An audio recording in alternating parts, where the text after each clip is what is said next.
So hello guys, welcome to my channel. So talking about the part 2, theories of international trade and investment. Over here we will talk about implications of international trade and investment, FDI based theories and international investment theories, implications of international investment and FDI theories, contemporary issues in international trade. So coming over implications of international trade and investment theory. So IP manager must understand that international trade theory because it helps manager that what might be produced competitively, where company go to produce the item efficiently, and understand the government practices with free flow of trade among the countries. It focuses on enumerated questions like what product to import or export, how much should we trade, and with whom to trade. So international trade is done for comparative advantage. A country rich in natural resources, human resources, and technological resources have surplus production. So country with no comparative advantage import from the surplus nation for which international trade occurs. So following are the implications of international trade theory. First is free trade implications. So free trade promotes specializing in production and export for the commodity having comparative advantage, and import those have comparative disadvantage. So evident from absolute and comparative cost theory of Adam Smith and David Ricardo. So next is trade pattern implications. Countries should structure its international pattern in such a way that it specializes in production and export the goods relatively abundance of factors of production, and imports the goods where factor endowment is relatively scarce. So it is from the factor endowment HO theory. Next is trade competitiveness implications.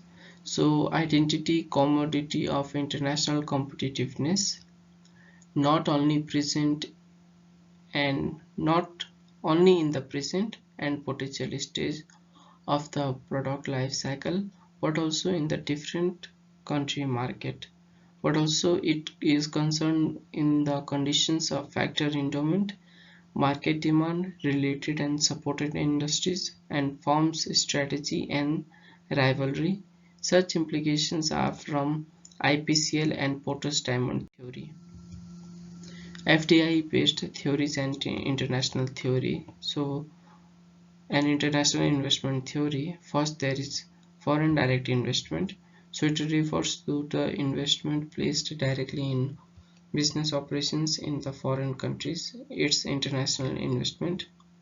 It is act of moving the capital across the border for the purpose of actively controlling property and ownership of the company in foreign country.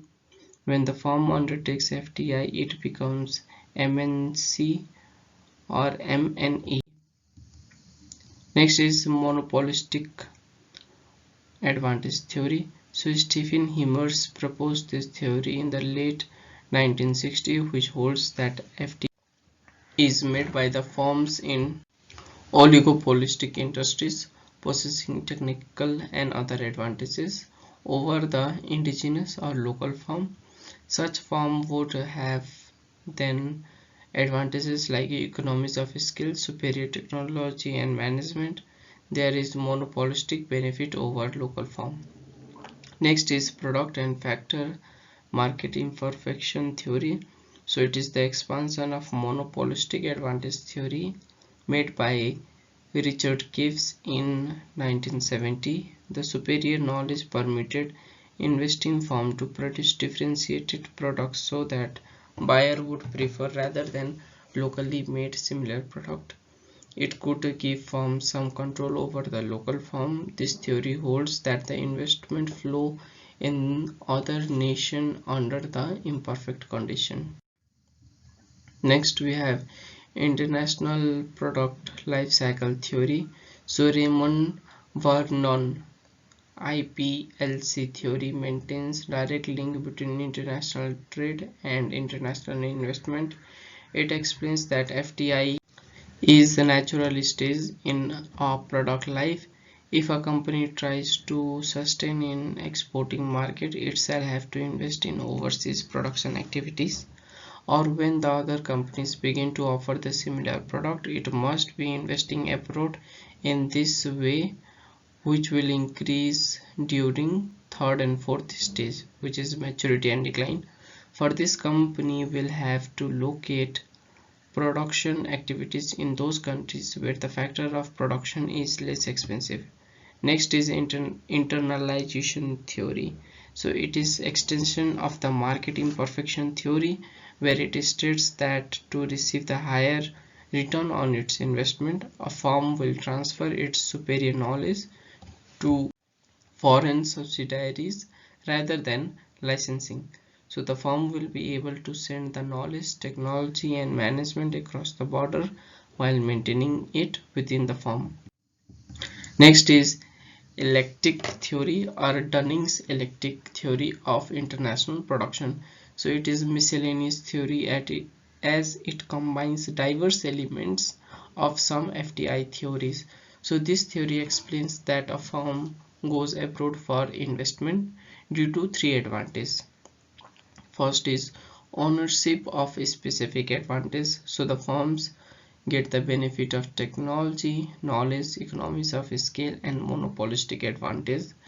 Next is location specific advantage, where the profit is due to location, which involves the physical, economic and political benefit. Next is internalization advantage, where the firm gets higher returns in licensing, franchising and exportation rather than full operation. So there is the transfer of superior technology and management to foreign countries.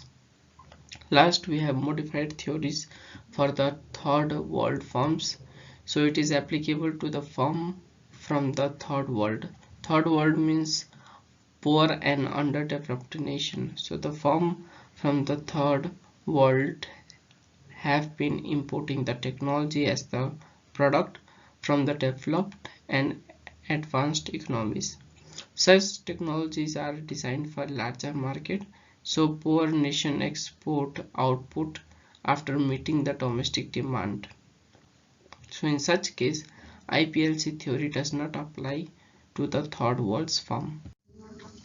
Next is implications of international investment, or FDI theory. So implications of international investment is that first, market imperfection approach, or internalization theory. Market imperfection, for which firms prefer investing in foreign nations instead of directly exporting or licensing. Two things: that market is imperfect, that is barrier to exporting, and barrier to scale of know-how technology. Cause of the market imperfection: firms invest in abroad, transferring its superior knowledge and technology to the foreign nation so that they can gain higher returns on their investment. Next is location advantage. Location specific advantage is included for natural resources like mineral water and oil, which are nature specific to the location or the nation. A firm must undertake FDI to exploit such endowment. Companies like TAM Oil, SEAL, BP invest in the Gulf to exploit the oil. For example, South Korea Hyundai chose Chennai for its manufacturing as it includes skilled labor in low wages, location of auto part manufacturing near Chennai, cheap land, and efficient sea route for Chennai International Port. Next is PLC advantage. It relates to product life cycle advantage. So firms producing product in home country produce the product in foreign market. Next is competition. FDI theories, especially Porter's competitive advantage theory, carry the implications related to market competition as rivalry among competitors. FDI is the reflection of rivalry among competing firms. Market in developing country. There is difference between developed and developing countries market. Developing country is characterized by small saving, flow capital formation, low investment and structural imbalance is there in economies. There is huge gap in the resources as well as gap in technology, management and human skill. FDI is not only bring capital but also FDI brings technology and management. So foreign investment make available foreign currencies like US dollar that are needed to pay for the imports. FDI creates employment and rise export, increase government revenue by taxes and familiar to management and work system. Now over here we can see the positive and negative impact of FDI. So talking about the positive impacts, there is transfer of capital, technology, management and skill, rise in export, contribute to economic growth, increase in government revenue, employment generation. And talking about the negative impact, there is few employment opportunity, environment effect and industrial accident, over dependence on foreign capital, undue political influence and cultural distortion. Contemporary issues of international trade. So there is first free trade, fair trade and protectionist trade. So wave of free trade is strong in the world. Free trade enables the firms to specialize the activities they perform the best, leading greater efficiency, more production and high standardized living. So it creates job and consumer enjoy the wide choice of goods. Firms gets wider in the market. So some country have controlled or protectionist trade by using tariff, non-tariff and exchange control technique. So fair trade is the trade system based on the trade rules. It is rule based trade so that poor or least developed country get a special privilege when they trade in the developed country. So it is supported by regional trading system like SAFTA, BIMSTEC, ASEAN. Next is subsidies and countervailing. So subsidies provided by the developed nation to their exporters have become one of the biggest issue.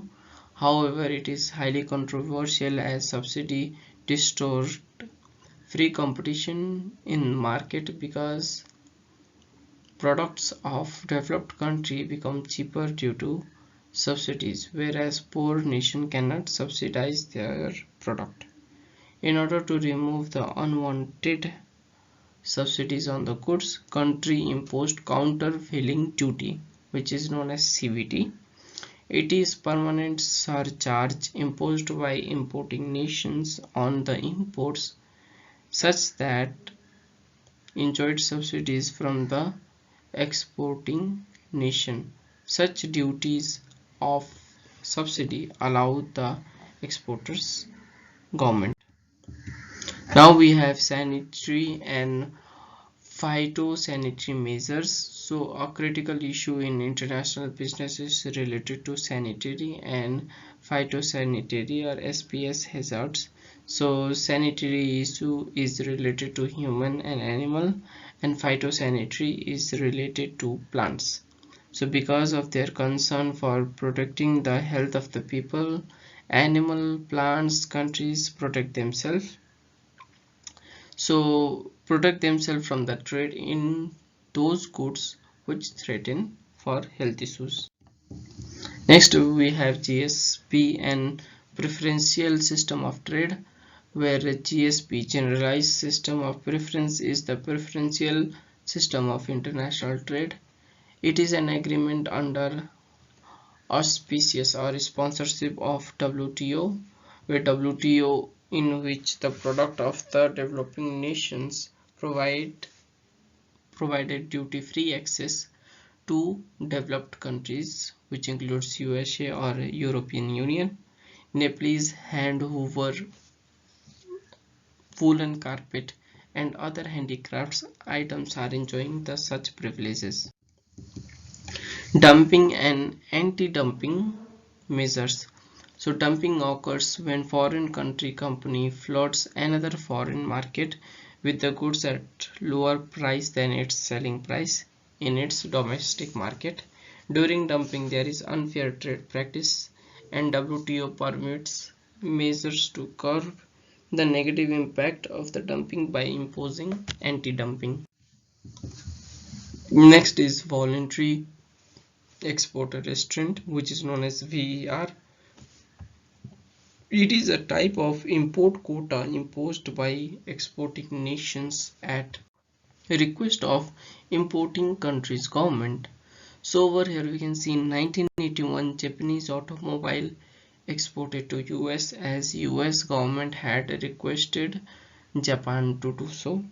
But as a result of VER, US limited auto import from Japanese to only not more than 1.6 million vehicles per year. That's the end of the chapter 2 of theories of international trade and investment. So make sure you like, comment and subscribe to my channel. You guys are amazing. Keep reading.